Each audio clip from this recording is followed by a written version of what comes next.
Hello friends, कैसे हो आप सब लोग। एक बार फिर से आपका स्वागत है हमारे यूट्यूब चैनल पर। आज हम आपके साथ फिर से पढ़ते हैं एडिटोरिया का बचा हुआ शेष प्रैक्टिस सेट लगाते हैं। उस दिन हम लोग पढ़े थे आपके साथ में 60 क्वेश्चन पढ़े थे और हमारा प्रैक्टिस सेट होता है 120 क्वेश्चन का। तो शेष बचा हुआ 60 क्वेश्चन आज हम लगाते हैं आपके साथ में। ये है हमारा एडिटोरिया का प्रैक्टिस सेट, क्वेश्चन 60 बचे हुए। तो ये क्वेश्चन हम पढ़ चुके थे आपके साथ में। क्वेश्चन ये था, नेत्र के रेटिना पर किसी वस्तु के बने प्रतिबिंब की प्रकृति होती है। तो इसका आंसर मैंने बता रखा था फ्रेंड्स, वास्तविक, उल्टा तथा छोटा होता है। आज फिर से ये पढ़ते हैं, क्वेश्चन नंबर 60 पढ़ते हैं। क्वेश्चन है हमारा, जब किसी तार में विद्युत धारा प्रवाहित होती है तब सर्वप्रथम गतिशील कण होते हैं। कौन कौन से होते हैं फ्रेंड्स? हमारा ऑप्शन है ए इलेक्ट्रॉन, बी आयरन, सी न्यूट्रॉन, डी प्रोटॉन। तो मेरा सही आंसर क्या होगा फ्रेंड्स? हमारा सही आंसर होगा, बताओ फ्रेंड्स क्या होगा? मेरा सही आंसर होगा ए, ऑप्शन ए मेरा सही है। जब किसी तार में विद्युत धारा प्रवाहित होती है तब सर्वप्रथम गतिशील कण कौन से होते हैं? सर्वप्रथम कौन कण गतिशीलता करते हैं? तो ये इलेक्ट्रॉन करते हैं फ्रेंड्स। कौन करते हैं? इलेक्ट्रॉन करते हैं। इसके बारे में हम आपको थोड़ा डिटेल दे रहे हैं। जब किसी विद्युत पथ में विद्युत धारा प्रवाहित की जाती है, मतलब जब किसी विद्युत धारा को प्रवाहित किया जाता है तो सर्वप्रथम इलेक्ट्रॉन का प्रवाह माइनस से प्लस की ओर जाता है। ठीक है फ्रेंड्स, ऋण ध्रुव से धन ध्रुव की ओर जाता है, मतलब माइनस से प्लस की ओर जाता है। तो इस तरह से इलेक्ट्रॉन हमारे प्रवाहित होते हैं विद्युत धारा में। ठीक है फ्रेंड्स, नेक्स्ट क्वेश्चन हमारा है, सौर पैनल बनाया जाता है। ये कैसे बनाया जाता है फ्रेंड्स? देखिए, ऑप्शन ए सौर कुकरों को संयोजित कर, ऑप्शन बी अनेक सौर सेलों को संयोजित कर, ऑप्शन सी सौर जल उष्णकों को संयोजित कर, ऑप्शन डी सौर केंद्रक को संयोजित कर। सही आंसर बताओ फ्रेंड्स क्या होना चाहिए? हमारा सही आंसर होगा अनेक सौर सेलों को संयोजित कर। बी ऑप्शन मेरा सही है। इसके बारे में हम आपको बताते हैं। सौर सेल एक ऐसी युक्ति है जो सीधे सूर्य की प्रकाशीय ऊर्जा को विद्युत ऊर्जा में बदलती है। जो सौर ऊर्जा होती है, तो ये सौर ऊर्जा मतलब सौर सेल एक ऐसी युक्ति है जो सूर्य के प्रकाश को विद्युत ऊर्जा में बदल देती है। सौर सेल में क्या होता है, जो सूर्य का प्रकाश आता है उसको विद्युत में बदल देता है। ठीक है फ्रेंड्स, याद रखना, विद्युत में बदल देता है। सौर सेल किस में बदलता है? विद्युत में बदलता है। मेरा पेन फ्रेंड से ठीक से चल नहीं रहा। नेक्स्ट क्वेश्चन हमारा, मापन मुख्य रूप से एक प्रक्रिया है। तो ये कैसी प्रक्रिया है?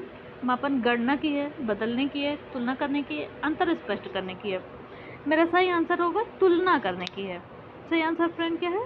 तुलना करने की है। तो इसके बारे में थोड़ा डिटेल देखते हैं। वे राशियाँ जिनका माप तोल किया जाता है, जिनका माप तोल किया जाता है उसे क्या कहते हैं? उसे कहते हैं भौतिक राशि। उसे कहते हैं फ्रेंड्स भौतिक राशि। जिसका माप तोल किया जाता है उसे भौतिक राशि कहते हैं। ओके फ्रेंड्स, भौतिक राशियों की माप के लिए कुछ मापों की आवश्यकता होती है, जिसे उस राशि का मात्रक कहते हैं। जिस मापक की आवश्यकता होती है उस राशि को हम क्या कहते हैं? मापक कहते हैं। मापक का उपयोग विभिन्न भौतिक राशियों के मध्य तुलना करने के लिए किया जाता है। मापक का उपयोग किस लिए किया जाता है? विभिन्न राशियों की तुलना करने के लिए किया जाता है। नेक्स्ट क्वेश्चन फ्रेंड्स मेरा,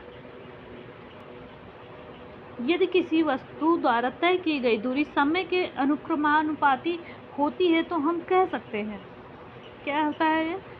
इसे हम कहते हैं वस्तु का वेग। वस्तु एक समान चाल से चल रही है, वस्तु का त्वरण अचर है, वस्तु का वेग एक समान है। तो क्या सही है? अनुक्रमानुपाती होती है तो इसे हम क्या कहते हैं? बताओ फ्रेंड्स क्या कहते हैं? इसे हम कहते हैं वस्तु एक समान चाल से चल रही है। यदि कोई वस्तु एक समान चाल से चल रही है तो वस्तु द्वारा तय की गई दूरी समय के अनुक्रमानुपाती होती है। ठीक है फ्रेंड्स, यदि कोई वस्तु एक समान चाल से चल रही है तो वस्तु द्वारा तय की गई दूरी समय के अनुक्रमानुपाती होती है। इसका सूत्र फ्रेंड्स क्या होता है? इसका सूत्र होता है, चूंकि मेरा पेन नहीं चला, चूंकि दूरी मेरा पेन नहीं चल रहा है। इसका सूत्र होता है चूंकि S बराबर WT। नेक्स्ट क्वेश्चन हमारा है जड़त्व का गुण। जड़त्व का गुण किसी का कब होता है? किसी वस्तु में होता है, प्रत्येक वस्तु में होता है, किसी भी वस्तु में नहीं होता है, केवल गतिशील वस्तु में होता है। तो मेरा सत्य आंसर क्या होगा? बताओ फ्रेंड्स, मेरा सत्य आंसर क्या होगा? जड़त्व का गुण प्रत्येक वस्तु में होता है। और यह कौन से नियम के अकॉर्डिंग होता है? तो यह न्यूटन के फर्स्ट नियम के अकॉर्डिंग होता है। नेक्स्ट क्वेश्चन हमारा, निर्वात में स्वतंत्रता पूर्वक गति करते हुए सभी पिंडों की चाल समान होगी, वेग समान होगा, त्वरण समान होगा, बल बराबर होगा। तो सही आंसर हमारा क्या होना चाहिए? बताओ फ्रेंड्स, क्या होना चाहिए? त्वरण समान होगा। निर्वात में स्वतंत्रता पूर्वक गति करते हुए पिंडों का त्वरण एक समान होगा। निर्वात में सभी वस्तुएं समान त्वरण से एक साथ गिरती हैं। क्वेश्चन 66, किसी ठोस पदार्थ का सीधे वाष्प में परिवर्तन होना क्या कहलाता है? वाष्पन कहलाता है, उबलना कहलाता है, संघनन कहलाता है, ऊर्ध्वपातन कहलाता है। फ्रेंड्स, मेरा सही आंसर क्या होगा? मेरा सही आंसर होगा, बताओ क्या होगा?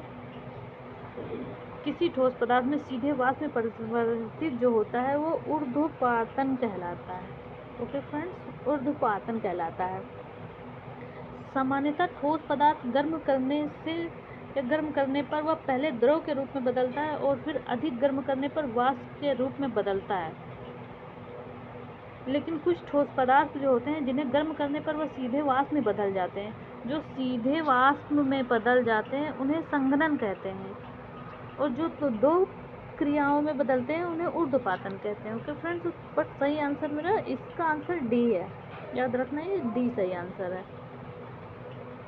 निम्नलिखित में से कौन तत्व है? पीतल है, कांसा है, आर्सेनिक है, स्टेनलेस स्टील है। तो बताओ कौन सा तत्व है? आर्सेनिक है ये। बाकी ये सारी तो पीतल हमारा धातु है, कांसा धातु है, स्टेनलेस स्टील भी धातु है, ये आर्सेनिक जो है ये तत्व है। और ये हम देखते हैं पीतल तथा स्टेनलेस स्टील जो है, पीतल और स्टेनलेस स्टील ये क्या है? ये दोनों मिश्र धातु हैं, ये सिंगल नहीं है, ये मिश्र धातु है। आंसर मेरा ये सही है, B.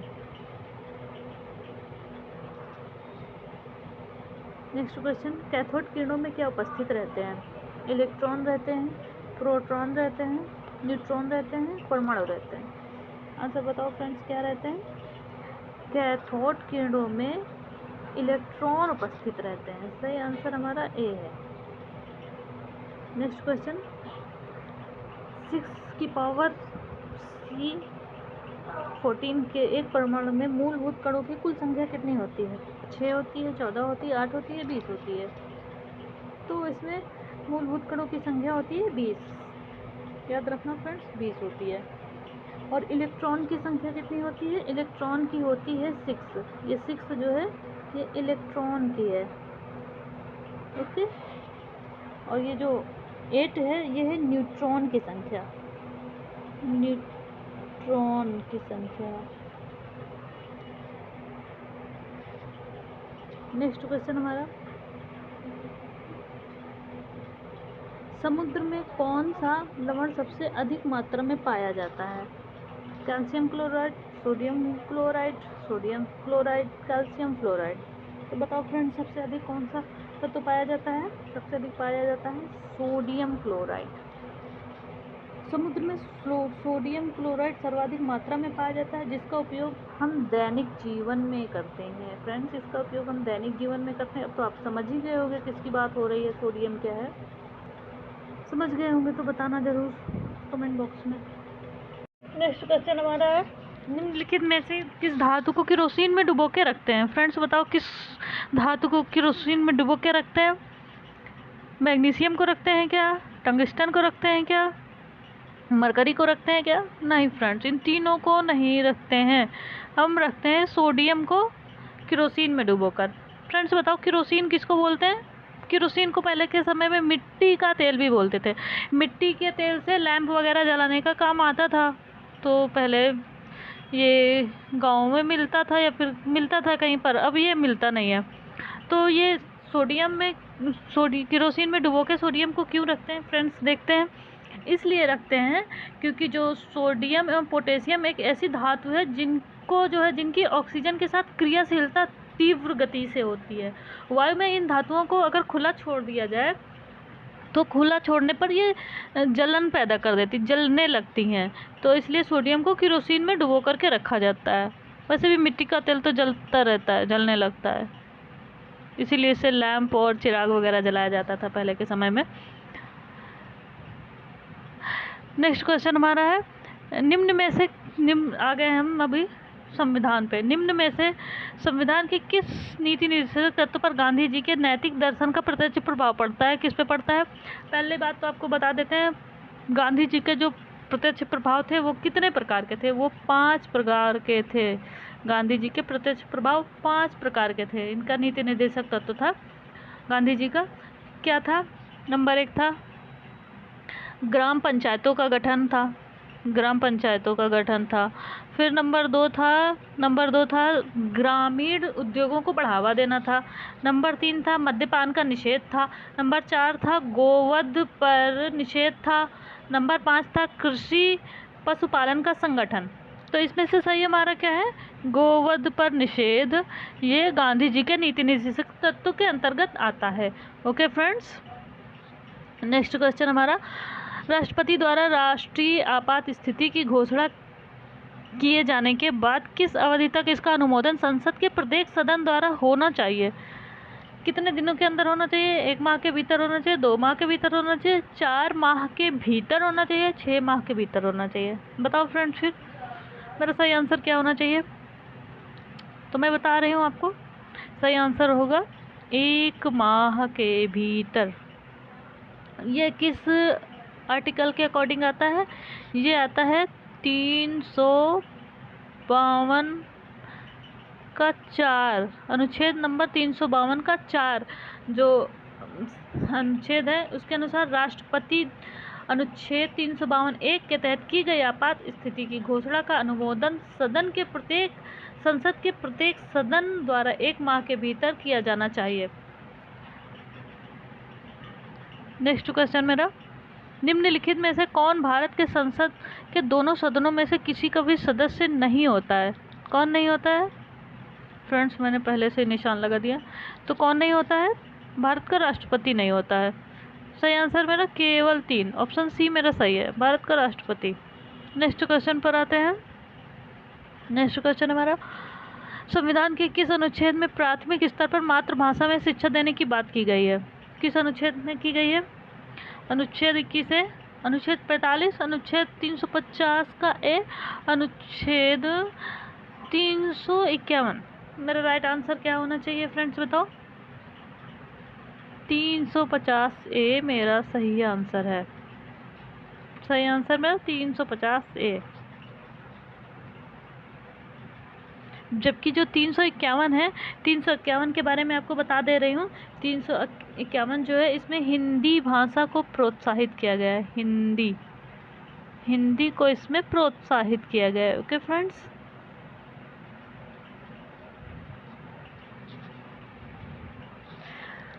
Next question 76 number, Bharat के नियंत्रक और महालेखा परीक्षक की रिपोर्ट की समीक्षा करने वाली भारतीय संसद समिति है, कौन सी समिति है ये? आकलन समिति है, लोक लेखा समिति है, प्रवर समिति है, इनमें से कोई नहीं है। बताओ फ्रेंड्स, मेरा सही आंसर क्या होगा? हमारा सही आंसर होगा लोक लेखा समिति। नियंत्रक एवं महालेखा परीक्षक की रिपोर्ट की समीक्षा करने वाली संसदीय समिति लोक लेखा नियंत्रक है, लोक लेखा समिति है। फ्रेंड्स बताओ, नियंत्रक एवं महालेखा परीक्षक किस अनुच्छेद के अंतर्गत आता है? ये आप कमेंट बॉक्स में मुझे बताइएगा, इसका आंसर मैं नहीं बताने वाली हूँ।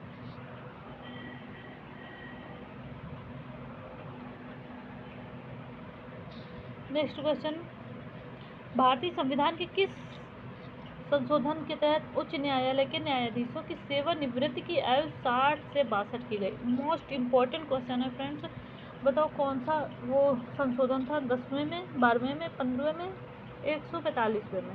फ्रेंड्स मुझे सही आंसर बताओ। ठीक है, मैं बता रही हूँ 15वें में। 15वें संविधान संशोधन के अनुसार उच्च न्यायालय के न्यायाधीशों की जो सेवानिवृत्ति है, मतलब जो रिटायरमेंट जो है, ये पहले 60 थी, अभी 62 कर दिया गया है। तो कौन सा संशोधन किया गया है? 15वां संशोधन किया गया है। और यह कब किया गया है? यह किया गया है 1963 के द्वारा उच्च न्यायालय के न्यायाधीशों की सेवानिवृत्ति की आयु जो है 60 से 62 कर दी गई है। 1963। नेक्स्ट क्वेश्चन, चुनाव के दौरान राजनीतिक दलों और उम्मीदवारों द्वारा अनुपालन किए जाने वाली आदर्श आचरण लिखा है, पर आचार होना चाहिए, आचार संहिता है। क्या है? उच्चतम न्यायालय द्वारा न्यायाधीश का आदेश, मान्यता प्राप्त राजनीतिक दलों के बीच स्वैच्छिक समझौते द्वारा सहमति, भारत के संविधान में निर्धारित आदेश, लोक प्रतिनिधित्व अधिनियम 1951 के विनिर्देशित नियम। सही आंसर बताओ फ्रेंड्स। सही आंसर हमारा है डी, लोक प्रतिनिधित्व अधिनियम 1951 के विनिर्देशित अधिनियम के तहत चुनाव के दौरान राजनीतिक दलों और उम्मीदवार द्वारा अनुपालन किए जाने वाला आदर्श आचरण संहिता जो है अधिनियम 1951 में निर्देशित किया गया था। ओके फ्रेंड्स, आते हैं दूसरे क्वेश्चन पे। नेक्स्ट क्वेश्चन पे 79 नंबर क्वेश्चन। कलर चेंज करते हैं, बोर हो गए इस कलर से। निम्न में से कौन संघ सूची के अंतर्गत नहीं आता है? संघ सूची मतलब जिसमें केंद्र और राज्य दोनों का कार्यभार होता है, तो उसके अंतर्गत कौन नहीं आता है? उसके अंतर्गत टेलीफोन, रक्षा, डाक, लोक स्वास्थ्य। बताओ आंसर फ्रेंड्स, कौन नहीं आता है? लोक स्वास्थ्य जो है ये संघ सूची के अंतर्गत नहीं आता है। अच्छा फ्रेंड्स बताओ, वर्तमान में संघ सूची में कितने विषय शामिल हैं? तो संघ सूची में विषय शामिल हैं 100। अभी तक 97 था, पर अभी 100 हो गया है फ्रेंड्स। इससे पहले था 97।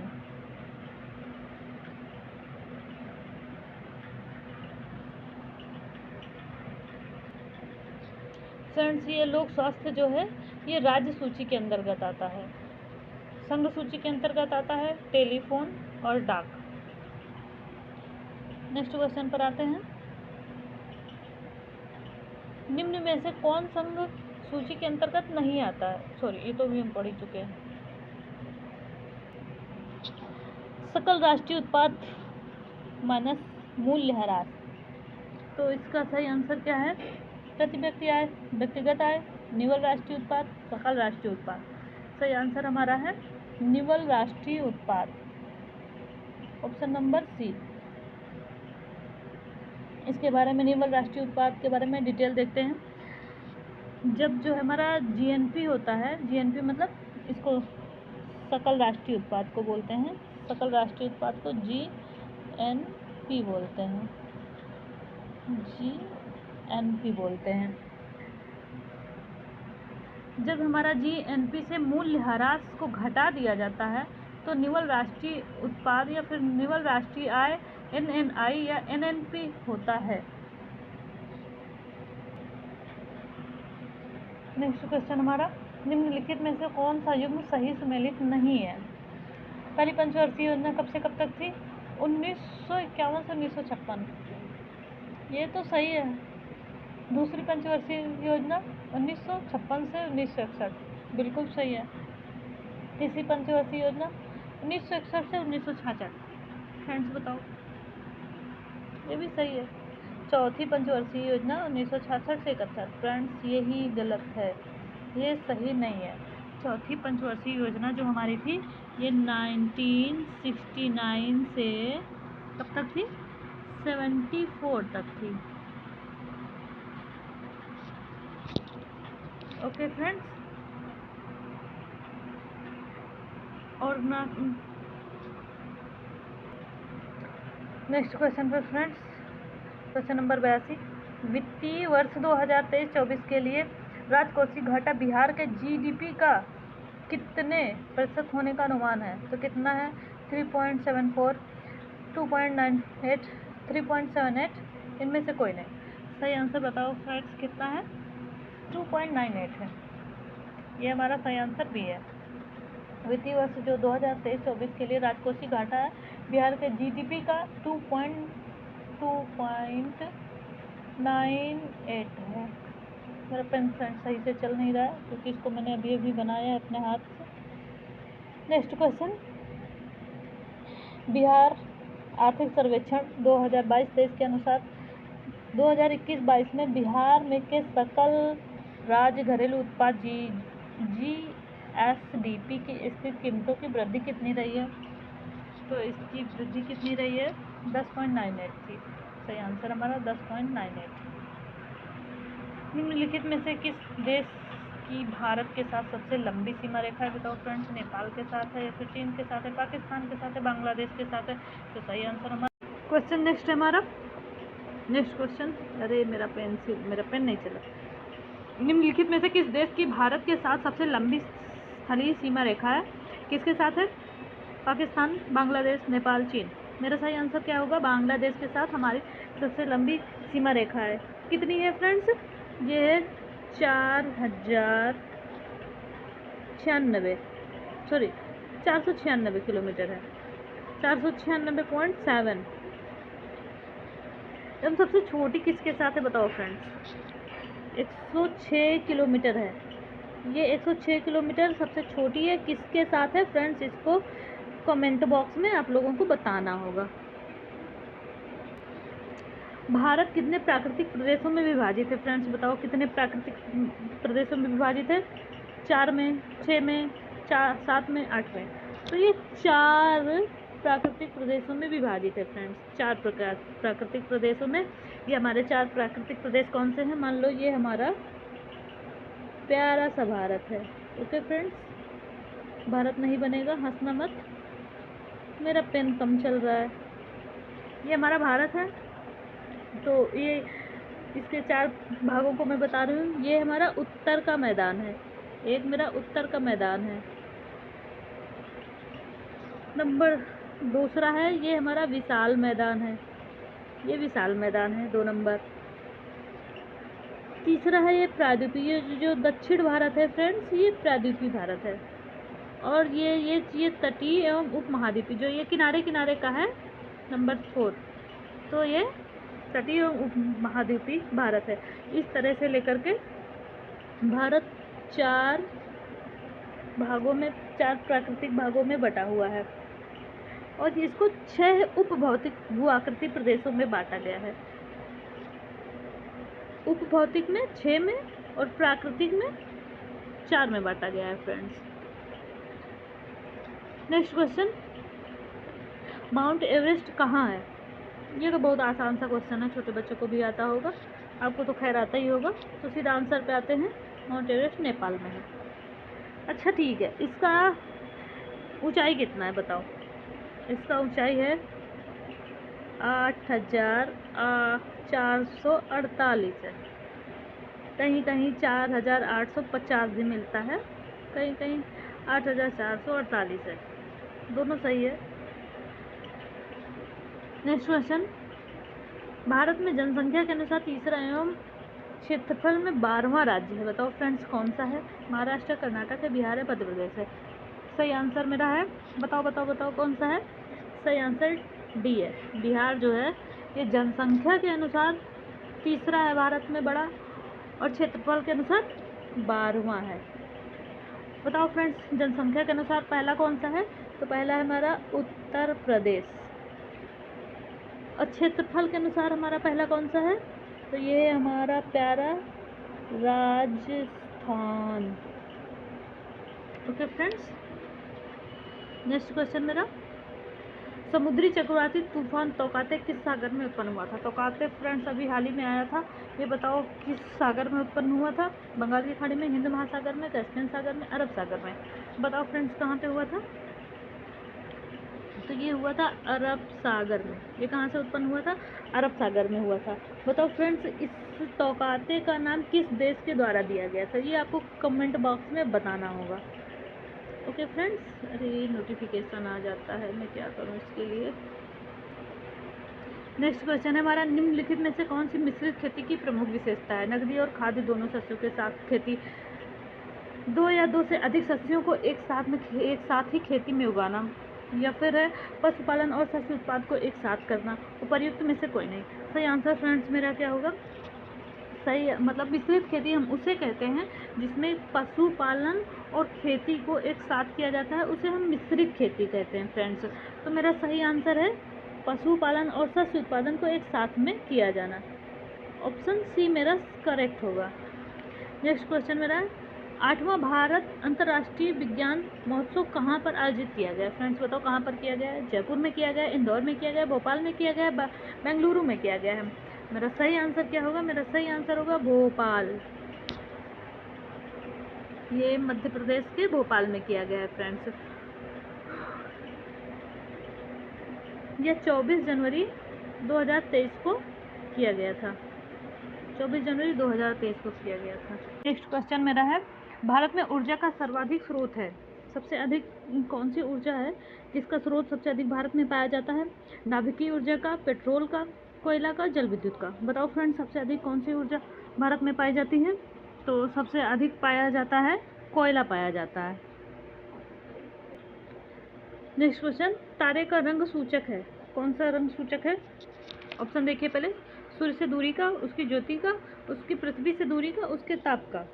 बताओ फ्रेंड्स कौन सा सही है? उसके ताप का। फ्रेंड्स उसके ताप के अकॉर्डिंग जो है उसका रंग होता है। इसमें सबसे अधिक वो किस रंग का सूचक होता है? सबसे अधिक होता है नीला। इसका सूचक होता है 5000 से 28000 तक होता है। नीले का होता है 5000 से 28000 तक। उसके बाद में होता है नीला श्वेत, उसके बाद में होता है श्वेत, उसके बाद में होता है श्वेत पीत होता है, मतलब जो हल्का सा सुनहरा होता है उसको श्वेत पीत बोलते हैं। उसके बाद पीत होता है, मतलब पीला होता है, फिर नारंगी होता है, फिर लाल होता है। सबसे अधिक होता है लाल, और सबसे कम होता है, सबसे अधिक होता है नीला और सबसे कम होता है लाल। ओके फ्रेंड्स, नेक्स्ट क्वेश्चन है हमारा दिन रात किस कारण से होते हैं? भू परिक्रमण के कारण, भू परिभ्रमण के कारण, पृथ्वी पर अक्ष के झुकाव के कारण, चंद्रमा के परिक्रमण के कारण। तो मेरा सही आंसर क्या होगा? भू परिक्रमण के कारण होता है। इसके बारे में डिटेल देखते हैं।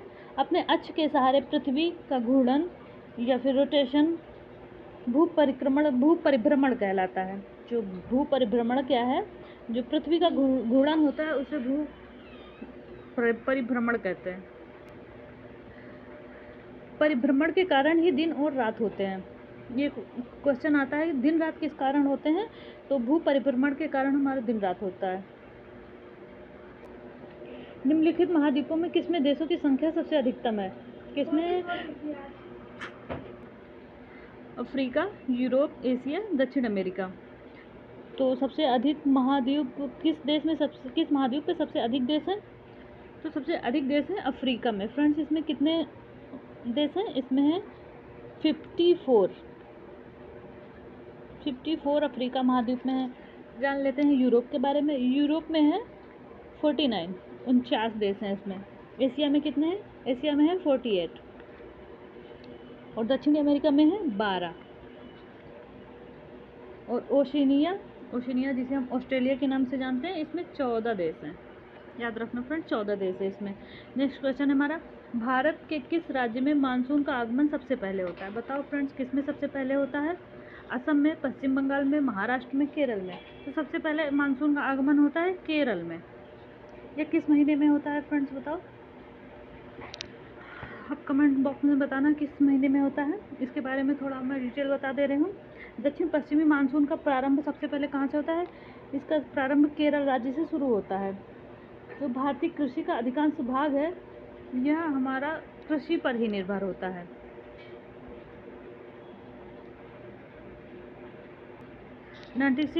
हरित क्रांति संबंधित है मोटे अनाज के उत्पादन से, दलहन के उत्पादन से, गेहूं उत्पादन से, तिलहन के उत्पादन से।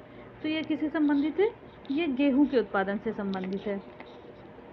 ये इसकी शुरुआत कब की गई थी? इसकी शुरुआत की गई थी 1966 से की गई थी। हरित क्रांति किसके बारे में है? ये इसके बारे में क्योंकि जो विकसित एवं उन्नत किस्म का गेहूं और बीज होता है उसकी उत्पादकता को 2 से 2.5 गुना बढ़ाए जाने की सफलता के लिए हरित क्रांति को लाया गया था। हरित क्रांति के जनक कौन है फ्रेंड्स, बताओ। हरित क्रांति के जनक कौन है? नेक्स्ट क्वेश्चन हमारा है, मैं बता रही हूँ, भारत में जो है हरित क्रांति के जनक है ये स्वामीनाथन है, एस स्वामीनाथन है।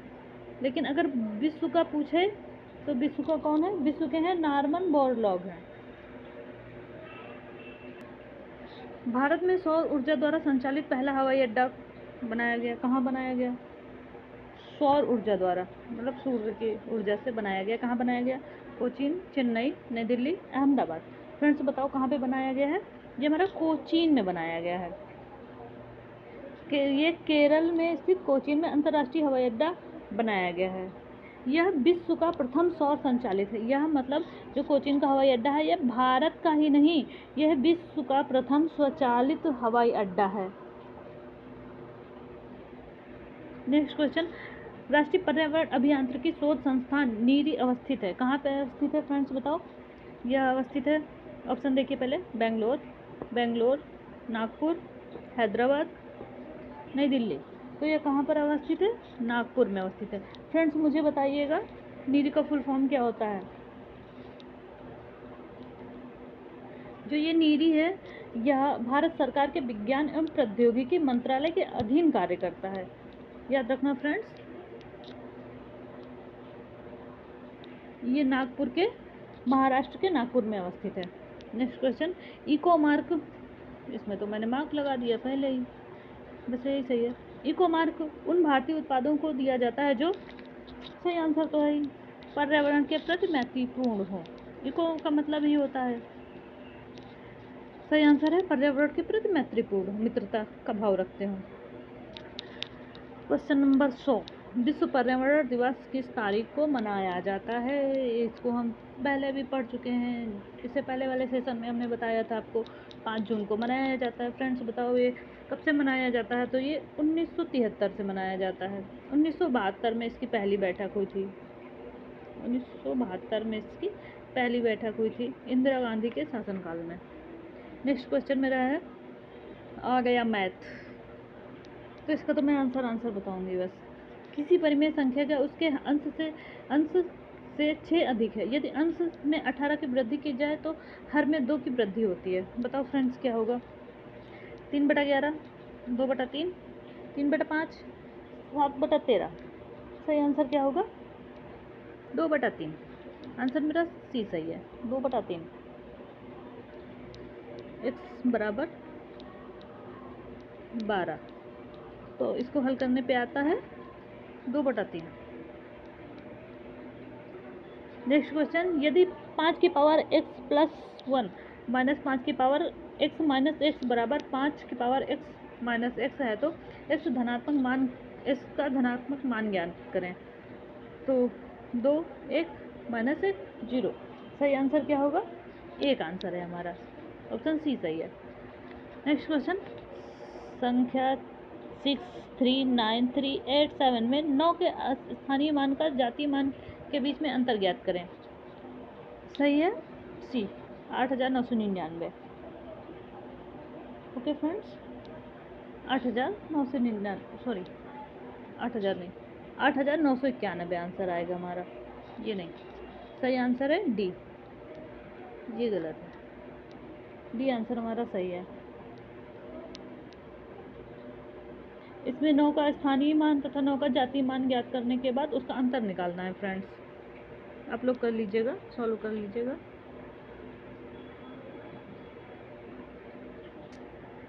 निम्नलिखित व्यंजक का गुणनखंड ज्ञात करें। x की power 2 minus 9x plus 18।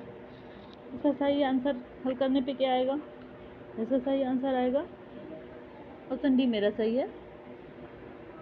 Bracket में x माइनस 6, ब्रैकेट बंद, ब्रैकेट x माइनस 3, ब्रैकेट बंद, ये मेरा सही आंसर है। इसका गुणनखंड करने के बाद ये मेरा आंसर निकल करके आएगा। नेक्स्ट क्वेश्चन नंबर 5, एक परीक्षा में 94% छात्र उत्तीर्ण हुए हैं और 66 छात्र अनुत्तीर्ण हुए हैं, तो परीक्षा में उपस्थित कुल छात्रों की संख्या ज्ञात करें। Option A 550, B 870, C 990, D 110। तो सही आंसर हमारा होगा डी 110 हमारा आंसर सही है। हल कर लेना अपने आप से। इसमें 6 को 166 से गुणा किया जाएगा।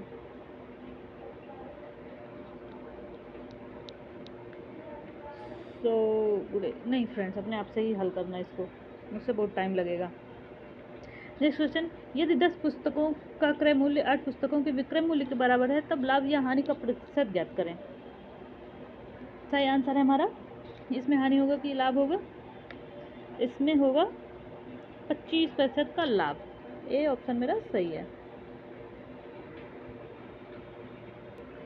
ये फ्रेंड्स दिया है BPSC Bihar public service commission प्राथमिक शिक्षा प्रश्न पत्र नंबर 1 में लिख दे रही हूँ, मेरे पे नहीं चलता। क्वेश्चन नंबर 107, यदि 15 दिनों के लिए 6 पुरुषों की मजदूरी 2400 है तो 11 दिनों के लिए 9 पुरुषों की मजदूरी ज्ञात करें। तो इसका आंसर निकल करके आएगा, कितना आएगा? 2640। ये सही आंसर है, आप लोग हल कर लेना। नेक्स्ट क्वेश्चन, यदि साधारण ब्याज पर रखी गई एक धनराशि 25 वर्ष में स्वयं की दोगुनी हो जाती है तब प्रति वर्ष ब्याज की दर ज्ञात करें। प्रति वर्ष ब्याज की दर होगा 4%। नेक्स्ट क्वेश्चन, दो संख्याओं का महत्तम समापवर्तक 11 है और उनका लघुत्तम समापवर्तक 686 है। यदि संख्या 66 तो दूसरी संख्या ज्ञात करें। दूसरी संख्या सही होगी हमारी क्या? दूसरी संख्या हमारी आएगी 166। नेक्स्ट क्वेश्चन, यदि 9 विद्यार्थियों का औसत अंक 25 है, यदि 2 विद्यार्थियों का औसत अंक 25 है तथा 6 विद्यार्थियों का औसत अंक 80 है तो 15 विद्यार्थियों का औसत अंक ज्ञात करें। सॉल्व करो फ्रेंड्स। इसका आंसर आएगा 47। सी आंसर सही है। 15 विद्यार्थी हैं, 15 विद्यार्थी का औसत अंक बराबर 705 गुणे 15, इसको हम काट देंगे तो आएगा 47। ये हमारा 47 आंसर सही है। नेक्स्ट क्वेश्चन, एक कूट भाषा में प्रेसवर को रिसोल्व लिखा गया है तो उसी कूट भाषा में टेडियस को क्या लिखा जाएगा। फ्रेंड्स, इसको मैं सॉल्व करने में बहुत टाइम लगेगा, आप अपने आप से ही सॉल्व कर लेना, मैं आंसर बता दे रही हूँ। ऑप्शन ए इसमें सही होगा। नेक्स्ट क्वेश्चन है, 2, 4, 6, 8, 10 में विलुप्त संख्या को ज्ञात करना है। तो इसको मैं हल करूँगी, टाइम लगेगा। इसका निकाल दिया गया है, इसका इसमें है +4 होगा, इसमें भी +4 होगा, इसमें +7 होगा, इसमें +35 होगा। ऐसे ऐसे करके निकाला जाएगा। फिर उसके बाद में क्या है, यहाँ पे 4 एकम 4 मतलब गुणा 1, यहाँ पे 4 3 7 मतलब यहाँ पे 4 7 में से 4 निकालेंगे तो 3 आएगा। इसी तरह से फ्रेंड्स सारी श्रृंखला बनती जाएगी और सही आंसर हमारा क्या आ जाएगा? 472 यहाँ पे आएगा, यहाँ पे 472। नेक्स्ट क्वेश्चन, दिए गए श्रृंखला में लुप्त अक्षर ज्ञात कीजिए, इन सही विकल्पों का चयन कीजिए। तो इसमें सही आंसर हमारा क्या होगा? इसमें -3 किया गया है सब में, जैसे G के H के बीच में GHIJK -3 है, K में से -3 G और H में से -3 K। इसी तरह से तीनों में -3 +3, पहले -3 किया गया, फिर +3 किया गया, फिर -3 किया गया, फिर +3 किया गया, फिर -3। इसी तरह से हल कर देना फ्रेंड्स। इसका आंसर होगा DZL। इसमें विलुप्त संख्या को ज्ञात करना है। तो इसका आंसर क्या आएगा? इसका आंसर आएगा क्वेश्चन नंबर 14 का 25 सही होगा। उसको भी आप लोग हल करना है। ये फ्रेंड्स रीजनिंग का क्वेश्चन है। 15 बच्चों की एक पंक्ति में जब आरजू का स्थान दाहिनी ओर से 3 स्थान परिवर्तन होगा, दाहिनी ओर से सिर में छाट पे। ये फ्रेंड्स ट्रिक से होगा, बहुत आसान है, आप लोग देख लेना और इसको हल कर लेना। वैसे सही आंसर इसका होगा 5 स्थान है। नेक्स्ट, जिस प्रकार रेखा वर्ग से संबंधित है उसी प्रकार चाप संबंधित है। जैसे रेखा में वर्ग आता है तो चाप किससे संबंधित है? चाप को बनाते टाइम हम गोलाकार करते हैं, तो वृत्त से संबंधित है चाप। यदि डी को एक्स, ई को भाग सी को प्लस और ए को माइनस प्रदर्शित करता है तो सही आंसर हमारा क्या होगा? सही आंसर होगा हमारा 10 आएगा इसमें। फ्रेंड्स, इसको हल करूँगा, टाइम लगेगा, वही पुराना बात। ठीक है, फिर भी मैं आपको बता दे रही हूँ। जैसे यहाँ पे बोला है 16, 24, 8, 6। मेरा तो पेन ना चल रहा है, आप लोग हल कर लेना फ्रेंड्स। निम्नलिखित विकल्पों में से वह शब्द चुनिए जो दिए गए शब्द के अक्षरों का प्रयोग करके नहीं बनाया जा रहा है। तो कौन सा नहीं बनाया जा रहा है? कौन सा अक्षर इसमें नहीं दिया गया है? इसमें टेंट नहीं दिया गया है।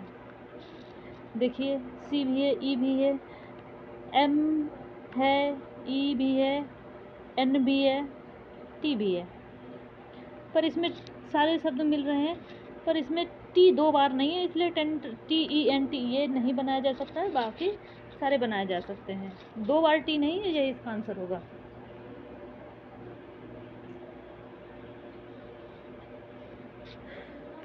राजेश दक्षिण की दिशा से 30 किलोमीटर चलता है और फिर दाएं मुड़ करके 30 मीटर चलता है और फिर बाएं मुड़ करके 20 मीटर चलता है और फिर पुनः बाएं मुड़ करके 30 मीटर चलता है। शुरुआती बिंदु को राजेश अब कितनी दूरी पर है? तो इसका फिगर मैं बना देती हूँ। यह 30 मीटर चलता है, यह पहले यहाँ से 30 मीटर चलता है, 30 ऐसे लिख लेते हैं। उसके बाद में फिर यह दाएं मुड़ता है, फिर यह 30 मीटर चलता है, उसके बाद फिर से यह 20 मीटर चलता है, 20 मीटर चलता है, उसके बाद फिर से ये बाएं मुड़कर चलता है, फिर से ये 30 मीटर चलता है। इसका फिगर फ्रेंड्स ऐसे बनेगा, इसको सॉल्व कर लेना। तो इसका 20 और 30 मिलाकर के 50 होगा। इसकी दूरी कितनी दूरी है? 50 मीटर है।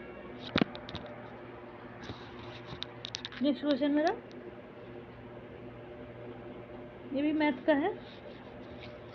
मान ज्ञात कीजिए, इसका सही आंसर होगा 11।